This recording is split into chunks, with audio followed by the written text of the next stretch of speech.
ಅಡಿಕೆ ತೋಟದಲ್ಲಿ ತುಂಬಾ ಹುಲ್ ಬೆಳೆದಿದ್ರಿಂದ ಇವತ್ತು ಹುಲ್ ಹೊಡಿಯೋಣ ಅಂತ ಹೋದ್ವಿ. ಅಡಿಕೆ ತೋಟದಲ್ಲಿ ತುಂಬಾನೇ ಹುಲ್ ಬೆಳೆದಿತ್ತು, ಕಾಲಿಡಕ್ಕೂ ಭಯ ಆಗ್ತಾ ಇತ್ತು. ಹುಲ್ಲೊಡಿಯಕ್ಕೆ ಅಂತ ಹೋದ್ರೆ ತೋಟದಾಗ ಬರೀ ಸೊಳ್ಳೆ, ಕೆಂಚ್ಗುದ್ದೆ, ಕಾಟ. ನಾವು ಹುಲ್ಲೊಡಿಯಕ್ಕೆ ಮುಂಚೆ ಈ ಬಾಬಿನ ಯೂಸ್ ಮಾಡ್ತಾ ಇದ್ವಿ. ಇದು ಪದೇ ಪದೇ ರೋಪ್ ಕಟ್ ಆಗ್ತಾ ಇತ್ತು. ಅದಕ್ಕೆ ರಾಕಿ ಈ ಬಾಬಿನ ತಗೊಂಡ್ ಬಂದಿದ್ದಾರೆ. ಇದರಲ್ಲಿ 4 ರೋಪ್ ಹಾಕೋಬಹುದು, ಆದ್ರೆ ನಾವು 2 ರೋಪ್ ಹಾಕೋತೀವಿ.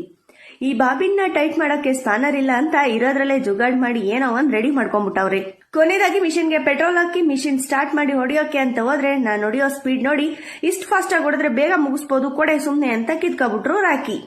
ಅಯ್ಯ ತಗಳ ಮರಯ್ಯ ಅಂತ ಕೊಟ್ಟು ನನ್ ಕೆಲಸ ಮಾಡಕ್ ಹೋದೆ. ನನ್ ಕೆಲಸ ಏನಂತೀರಾ, ಅದೇ ಅಡಿಕೆ ಮರದ ಗರಿ, ನಾವು ಅಡಿಕೆ ಪಟ್ಟೆ ಅಂತೀವಿ, ಅದನ್ನ ಬಾಚಾಕೋದು. ಇದನ್ನ ಬಾಚಾಕಿದ್ರೆ ಮಿಷಿನ್ಗೆ ಸಿಗಲ್ಲ, ಆರಾಮಾಗಿ ಹೊಡಿಬಹುದು, ಇಲ್ಲಾಂದ್ರೆ ಮಿಷಿನ್ಗೆ ಸಿಗಾಕೋತವೆ.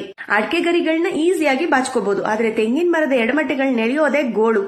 ಕೊನೆಗೆ ತೋಟದಲ್ಲಿರೋ ಗರಿಗಳನ್ನೆಲ್ಲ ಎತ್ತಾಗ್ದೆ. ಮಿಷಿನ್ ಹೊಡೆದಿದ್ದಕ್ಕೆ ತೋಟ ಎಷ್ಟು ನೀಟ್ ಅಂಡ್ ಕ್ಲೀನ್ ಆಗಿ ಕಾಣಿಸ್ತಾ ಇದೆ. ತೋಟನೂ ಕ್ಲೀನ್ ಆಗೋಯ್ತು, ಮರಗಳಿಗೆ ಒಳ್ಳೆ ಗೊಬ್ಬರನೂ ಆಯ್ತು.